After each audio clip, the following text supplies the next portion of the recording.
last section for chapter 1 is on prosperity. The best thing you can do for the poor is not be one of them.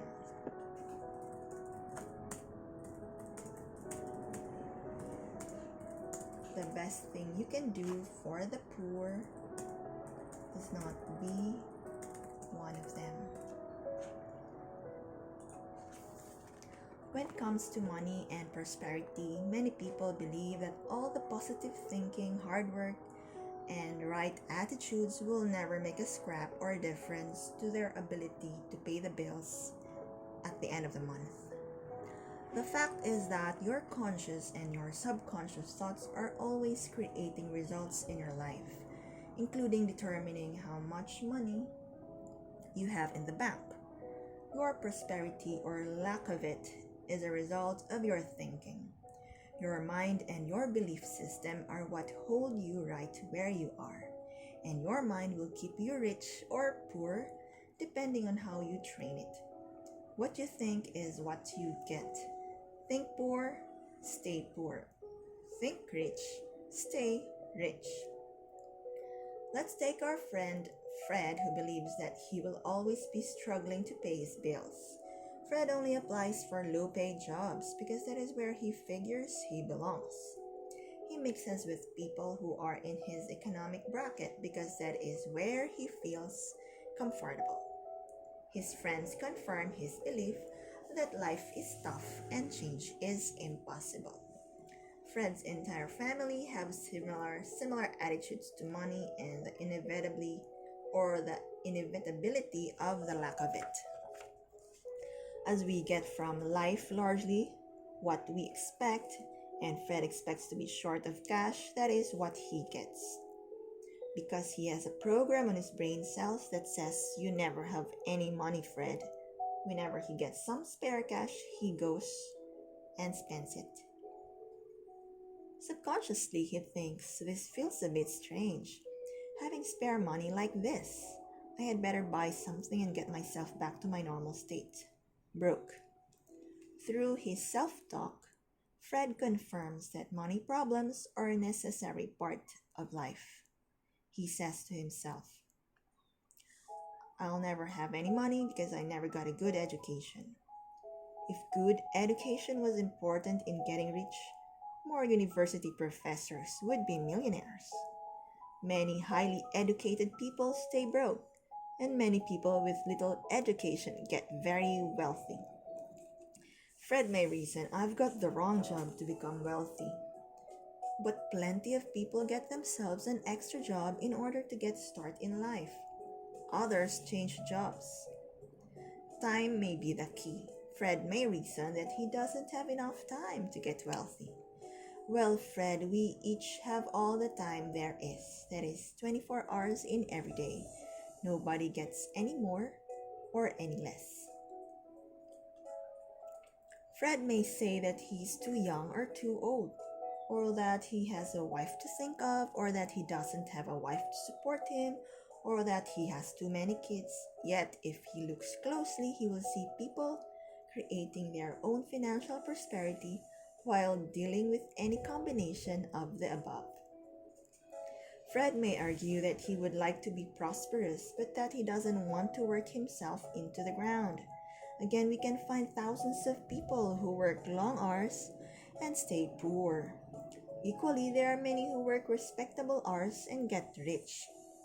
Hard work is an ingredient, but it doesn't guarantee wealth.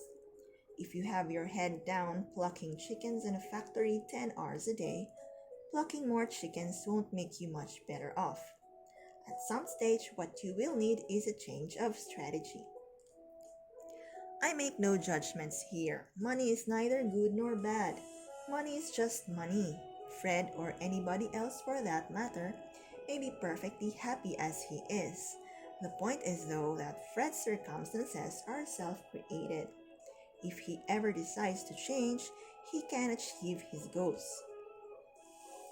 Shortly, we will look at some action which Fred or you could take to get wealthy. Money blocks. Let us look at how and why some people keep themselves from becoming wealthy. Many people are uncomfortable with money for various reasons, and hence they keep themselves poor. This may sound crazy, but it is true. Imagine yourself in the following situations to see how comfortable you are about having money. So we have five situations. Let's start with situation A. You have just been to the bank and collected $15,000 in cash to buy a second-hand car. On the way home from the bank, you meet a friend and stop for a coffee. While you are paying for the drinks, your friend notices that you have a wallet stuffed full of money. Would you be embarrassed and hastily explain to your friend why you have so much money?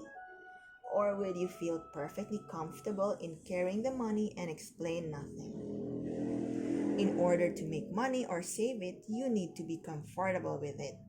If you are uncomfortable with it, you will subconsciously, if not consciously, arrange for you to end up not having it.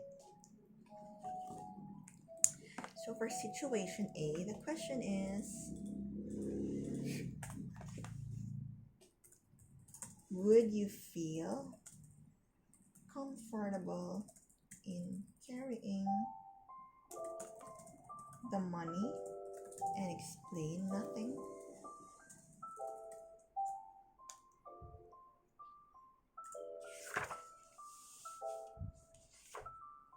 So the takeaway is, in order to make money or save it,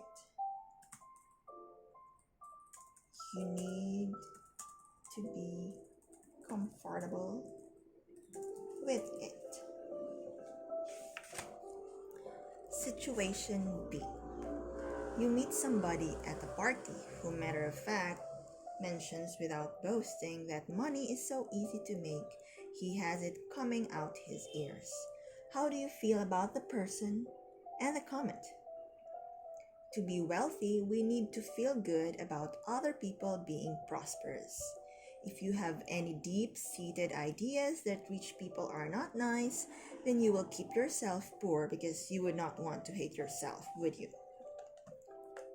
So for situation B, our takeaway is, to be wealthy, we need to feel good about other people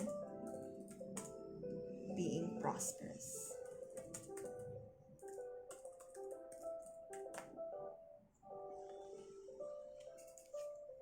Situation C. You're out shopping with a friend and you find that you have left all of your money at home. Your friend has sufficient to lend you some cash for the afternoon. How would you feel about asking to borrow $100? Would you prefer to go back home and pick up your own money? It is important for your own prosperity that you feel that you are worth helping out. It is important that you feel you deserve help and money, as your ability to receive determines your prosperity. So, the takeaway here is, your ability to receive determines your prosperity. Situation D. You put your hand in your pocket to find that you have just lost $500. Do you say to yourself, oh well, somebody else probably needs it more than I do? Or do you put yourself through hell for the next month for having lost the rent? If we are too attached to money, it becomes difficult to make it and difficult to hang on to it. Takeaway is, if we are too attached to money, it becomes difficult to make it and difficult to hang on to it. Situation E. Imagine that you are making more money in a month than your father makes in a year. How would you feel about that? Would you feel guilty for doing so well? How would you feel about him knowing that you are doing so well? If success is awkward for you to deal with, you will hold yourself back from success. So that's our takeaway. If success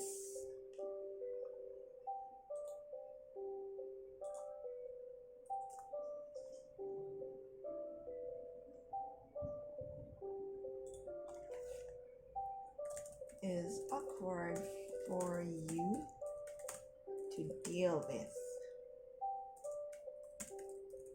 you will hold yourself back from success. Situation F. Many people associate poverty with spirituality.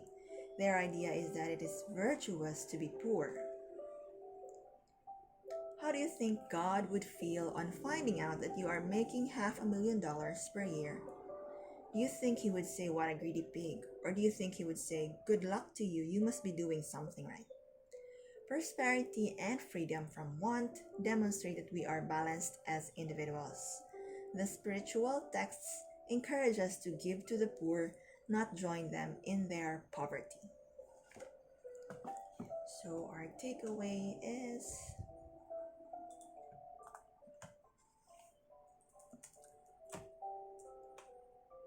the spiritual texts encourage us to give to the poor, not join them in their poverty. So what can I do? Here's a brief list of some things you can do to improve your financial situation.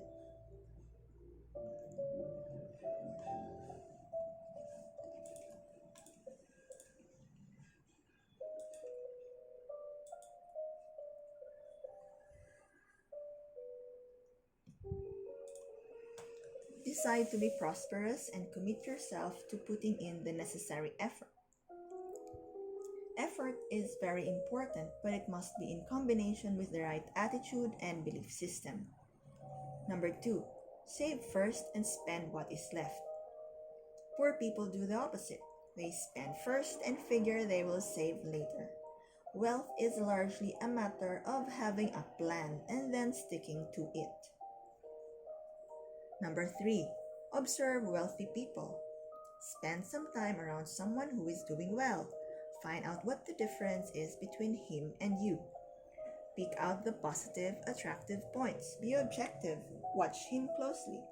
Examine his attitudes and let this rub off on you.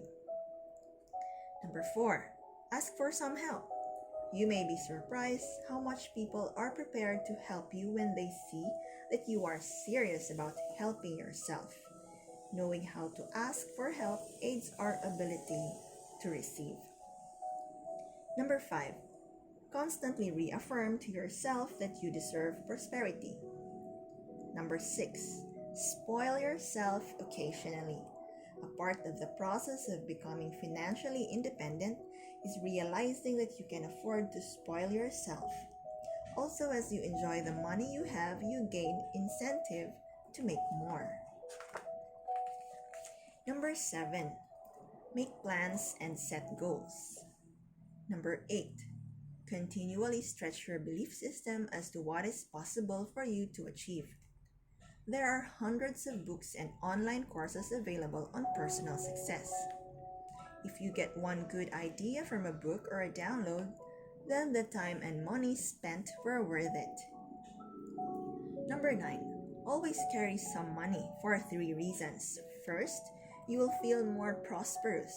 Second, you will get used to having money. Third, you will learn to trust yourself with money. Also, you may eliminate fears you have about losing money, which is important for your prosperity. Some people say, "I can't carry any money or I'll spend it." Well, how can they ever hope to have any money while they don't trust themselves with it? Number 10, don't blame your parents, the weather, the economy, the government, your job, your education, or your mother-in-law for how you are doing financially. Number 11. Attack every challenge with enthusiasm and commitment. It is ironic that most wealthy people find that they did not start really making money until they stopped working for it. Number 12. Recognize that poverty is a mental disease. Like many diseases, it is curable for those who believe it can be cured. As with illness, it takes effort, initiative, and courage to beat it. And if you give up, you're in trouble. It is exciting to recognize that nearly all happy and prosperous people have beaten the disease at some time in their life. You can too.